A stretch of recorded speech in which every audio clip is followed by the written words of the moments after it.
On estime que seulement 10 à 20% des personnes qui subissent des violences sexuelles osent porter plainte ou vont porter plainte. En 2022 en France, on estime que 85 000 cas de violences sexuelles ont été déclarés. Imaginez-vous si on extrapole ça sur le vrai pourcentage. Une violence sexuelle peut être vécue comme un viol. Une tentative de viol peut être aussi traumatique qu'un viol, parce que ce qu'on vit ne se mesure pas. Ce qu'on va vivre n'est pas corrélé spécialement à ce qui se passe objectivement. Et donc maintenant, ce qui est intéressant de savoir, c'est pourquoi est-ce que les personnes qui subissent des violences sexuelles, qui se font abuser ou qui se font violer, ne parlent pas plus, ne vont pas porter plainte. La première raison qui est la plus fréquente et la plus importante, c'est par peur. Par peur de représailles des personnes qui ont abusé, de la famille, des amis, etc. etc. C'est la peur qu'elle va subir encore pire ou ce qu'elle a vécu si jamais elle parle. Ensuite, il y a la peur de ne pas être crue, ou la peur de ne pas être crue ou d'être malmenée quand elle va parler.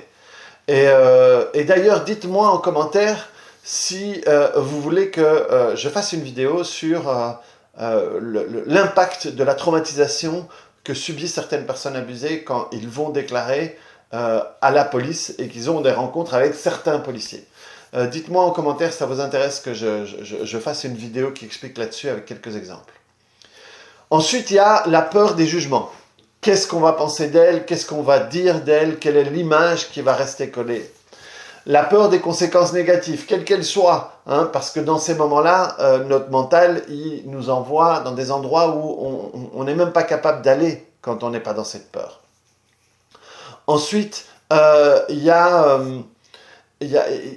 la peur si la personne, et cette peur va être plus forte si la personne a une position d'autorité par rapport à vous, par rapport à la personne qui est abusée, comme un enseignant, un employeur, un membre de la famille qui est un membre hiérarchiquement plus haut. Tout ça va faire que ça va être encore plus difficile. Parce qu'on va surtout si déjà on est une personne qui a tendance à se positionner en infériorité par rapport à quelqu'un de, on va dire, un supérieur hiérarchique, quelle que soit la hiérarchie, quelle que soit la zone, la sphère où est créée cette hiérarchie. Et donc, dans ces moments-là, il y a la peur. Et on peut complètement jumeler certaines peurs, la peur de ce qu'on va dire, la peur parce qu'il est plus fort que moi ou quoi que ce soit, on peut vraiment les compiler. Ensuite, il va y avoir la honte et la culpabilité. Les gens qui se font abuser vont avoir tendance parfois à, comme ils essayent de comprendre ce qui se passe, ils vont avoir tendance à se blâmer, à se culpabiliser. Parce que on a des gens, déjà, si on sort de la sphère de l'abus, il y a des gens qui prennent tout sur le dos. Il y a des gens qui vont toujours se culpabiliser ou se responsabiliser de ce qu'il y a. C'est leur manière de fonctionner. Donc ces personnes, quand ils passent sur l'abus, vont tout de suite se dire « Ok, qu'est-ce que moi j'ai fait de mal ?»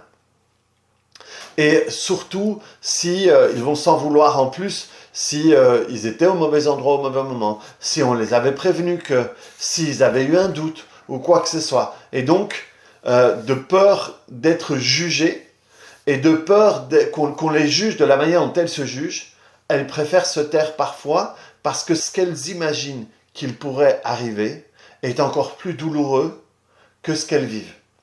Et donc, en réalité, ce n'est pas plus douloureux que ce qu'elles vivent, mais rajouter ça en plus de ce qu'elles vivent, en plus de ce qu'elles sentent après avoir été victimes de ces violences sexuelles, si en plus rajouter la peur d'être jugée de la manière dont elles se jugent, ou de la manière dont elles imaginent qu'elles pourraient être jugées, à ce moment-là, c'est vraiment tout. C'est vraiment trop, pardon. Ensuite, il y a la stigmatisation. la peur d'être catalogué comme la violée, la peur de tout ce que les gens pourraient dire de nouveau, des commérages, on a tous vu des gens à qui il était arrivé quelque chose, que ce soit un accident, que ce soit la mort de quelqu'un ou quoi que ce soit, et quand la personne passe, ou ah ouais, regarde, c'est elle qui, ou regarde machin. Et donc, la peur d'être stigmatisé, la peur d'être rejeté du groupe. Vous savez, c'est à chaque fois, on se trouve dans des compilations de peur. Par exemple, le fait de faire partie du groupe, c'est une donnée qui est importante presque dans nos gènes. Parce que il y a des millions d'années, quand on vivait dans des grottes, quand il y avait des animaux sauvages partout autour de nous, faire partie du groupe, c'était être vivant. Quand vous regardez les lions qui attaquent les troupeaux de gazelles, ils vont toujours aller vers celle qui est un peu isolée. Donc le fait d'être en dehors du groupe, c'est quelque chose pour l'inconscient qui est signe de dangereux. Donc le fait d'être stigmatisé et le fait d'être rejeté, donc sorti du groupe, c'est à nouveau, ça pourrait être quelque chose qu'on pourrait imaginer vivre si on était dans un état normal, mais là, on parle d'une personne qui a été abusée. Donc, émotionnellement, elle n'est pas dans son état normal. Au niveau des peurs et de l'insécurité, elle n'est pas dans son état normal. Au niveau de la douleur, elle n'est pas dans son état normal. Et donc, à chaque fois, rajouter ça dessus. Et c'est pour ça que parfois, ce n'est pas compréhensible pour les autres. On dit, mais pourquoi tu ne l'as pas dit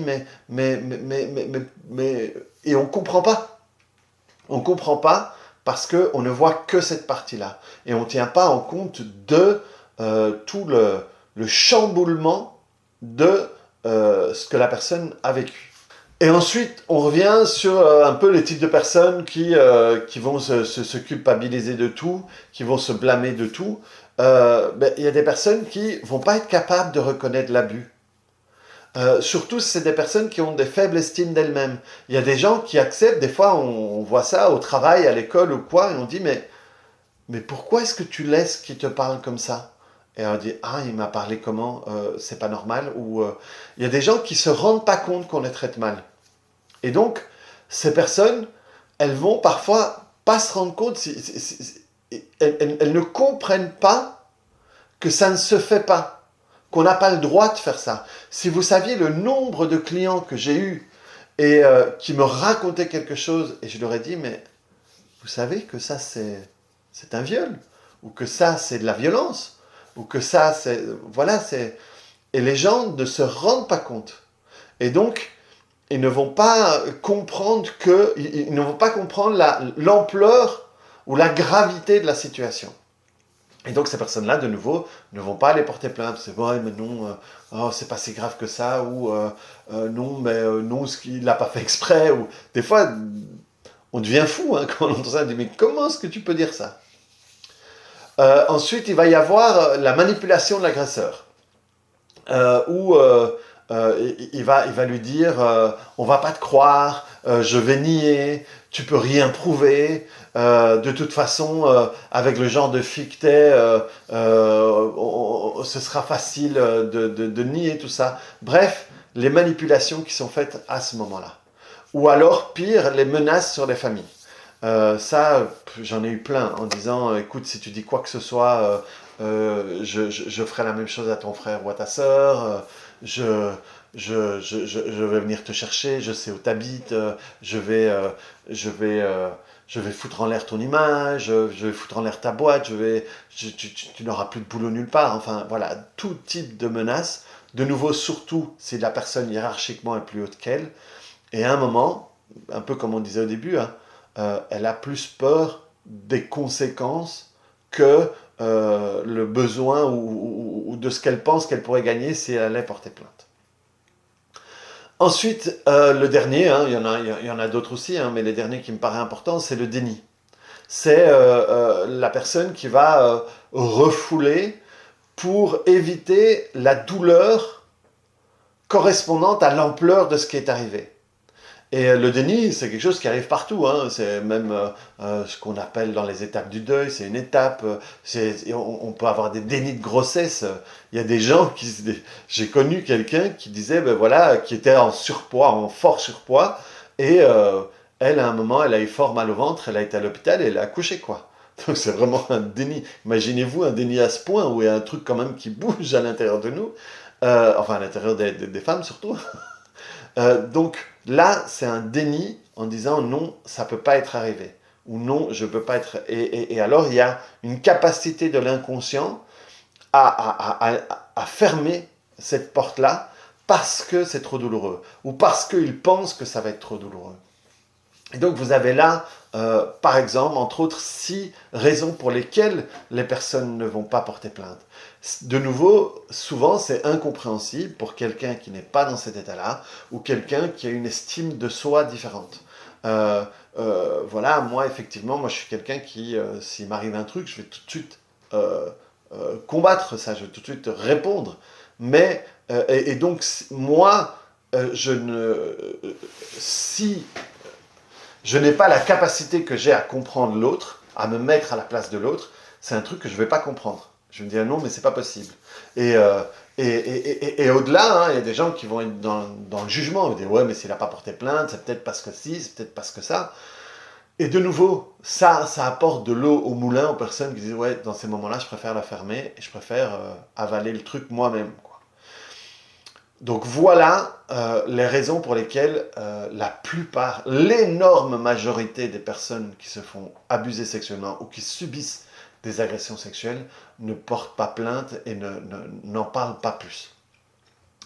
Et certaines personnes ont vu d'autres personnes qui ont porté plainte et comment ça s'est passé pour eux. Et quand ça leur arrive à eux, ils disent, mais si c'est pour vivre ça, de nouveau, je préfère pas, quoi. Je préfère essayer de trouver une manière, moi, de m'en sortir que d'essayer d'aller là-dessus. Donc voilà les amis, dites-moi dans les commentaires si ça vous éclaire sur les raisons pour lesquelles il y a si peu de personnes qui portent plainte. Dites-moi si ça vous intéresse que je vous fasse une vidéo sur ce que peuvent vivre les gens qui vont porter plainte et pour qui ça se passe mal à la police notamment.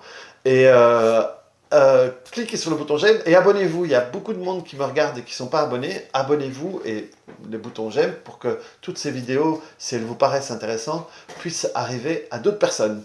On se retrouve la semaine prochaine. Salut!